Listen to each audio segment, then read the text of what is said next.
بسم اللہ الرحمن الرحیم۔ السلام علیکم ورحمۃ اللہ وبرکاتہ۔ معزز سامعین و ناظرین، اس موضوع پر گفتگو ہو رہی ہے کہ کیا اللہ کے ولی کو مجازاً داتا کہنے کی وجہ سے بندہ مشرک ہو جاتا ہے؟ تو آپ نے پہلی ویڈیو میں سماعت کیا ہوگا کہ لفظ داتا کا ایک معنی رب بھی ہے، لفظ داتا کا ایک معنی رب بھی ہے۔ چونکہ اہل عرب کسی چیز کے مالک مجازی کو اس کی مجازی ملکیت کو پیش نظر رکھتے ہوئے اس کو رب کہہ دیتے تھے، اور اسلام میں بھی اس لفظ کو استعمال کرنا مجازاً طور پر جائز رکھا گیا ہے۔ ثبوت ملاحظہ فرمائیں، حضرت عبداللہ بن جعفر رضی اللہ تعالیٰ عنہ روایت کرتے ہیں، اور یہ حدیث آپ کو سنن ابی داؤد میں بھی ملے گی، یہ حدیث المستدرک میں بھی آپ کو ملے گی۔ حضرت عبداللہ بن جعفر رضی اللہ تعالیٰ عنہ روایت کرتے ہیں کہ ایک مرتبہ میں پیارے کریم آقا علیہ السلام کے ساتھ ایک انصاری کے باغ میں گیا۔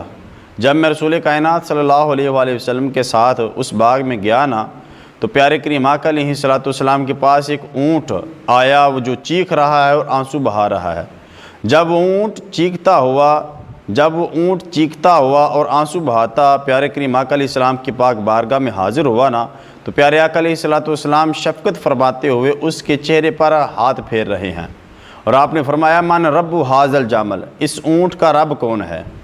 ایک نوجوان انصاری پیارے کریم آقا علیہ السلام کی پاک بارگاہ میں حاضر ہوا، عرض کرتا ہے یا رسول اللہ صلی اللہ علیہ وآلہ وسلم، یہ اونٹ میرا ہے۔ تو پیارے آقا علیہ السلام نے ارشاد فرمایا بھی تو اللہ سے اس کے بارے میں کیوں نہیں ڈرتا؟ یہ تمہاری شکایت کر رہا ہے کہ یا رسول اللہ صلی اللہ علیہ وآلہ وسلم، یہ بندہ مجھے کھانا کم دیتا ہے اور کام زیادہ لیتا ہے۔ ایک اور حدیث سماعت فرمائے، حضرت زید بن خالد الجہنی رضی اللہ تعالیٰ عنہ آپ کہتے ہیں کہ نبی پاک صلی اللہ علیہ وآلہ وسلم سے گم شدہ چیز کے بارے میں پوچھا گیا۔ پیارے آقا علیہ السلام سے جب یہ سوال عرض کیا گیا نا، تو آپ علیہ السلام نے ارشاد فرمایا اس کا برتن اور تھیلی پہچان لے، اور 1 سال تک اس کی شناخت کا اعلان کراؤ، پھر ان جاء ربھا فأدھا الیہ، اگر اس کا رب آ جائے تو وہ چیز اسے دے دو، یعنی کہ اس چیز کا جب مالک آ جائے اس کو یہ چیز واپس لٹا دو۔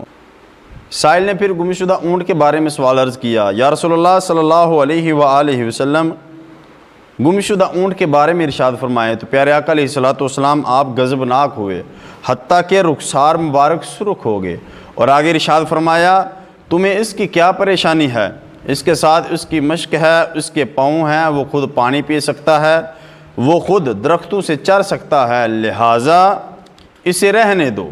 جب حضور علیہ السلام نے ارشاد فرمایا نا لہٰذا تم اس اونٹ کو رہنے دو، حتیٰ یلقاہا ربھا، یہاں تک کہ اس کا رب اسے مل جائے۔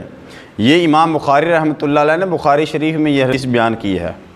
اور حضرت ابو ہریرہ رضی اللہ تعالیٰ عنہ نبی پاک صلی اللہ علیہ وآلہ وسلم سے علامات قیامت بیان کرتے ہوئے کہتے ہیں، پیارے کریم آقا علیہ السلام نے ارشاد فرمایا من اشراط الساعۃ ان تلد الامۃ ربھا، کہ قیامت کی نشانیوں میں سے ایک یہ نشانی ہے کہ لونڈی اپنا رب جنے گی۔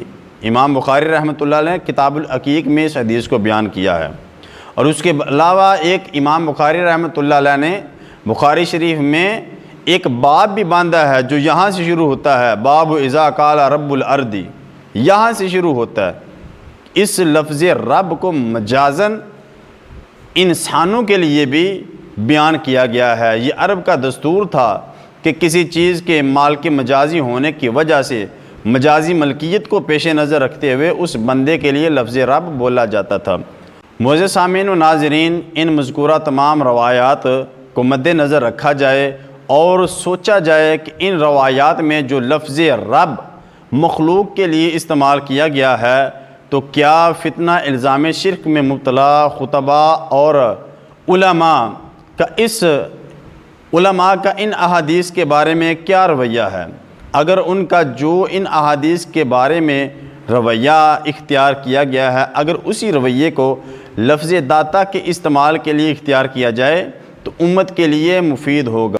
لہٰذا ان احادیث سے یہ پتہ چلا کہ لفظ داتا کا جو ایک معنی رب بیان کیا گیا ہے، اس لفظ رب کو مجازن انسانوں کے لیے بھی استعمال کیا گیا ہے۔ حقیقت میں اللہ وحدہ لا شریک ہی رب ہے۔ الحمدللہ رب العالمین ہر مسلمان نماز میں یہ پڑھتا ہے کہ تمام تعریفیں، تمام خوبیاں اللہ کے لیے ہیں جو تمام عالمین کو پالتا ہے۔ حقیقت میں رب اللہ کی ذات ہے جو وحدہ لا شریک ہے، لیکن مجازن بندوں کو بھی رب کہا گیا ہے مالک مجازی ہونے کی وجہ سے۔ اگر مجازن اللہ کے ولی کو داتا بھی کہا جائے تو یہ شرک نہیں ہوگا۔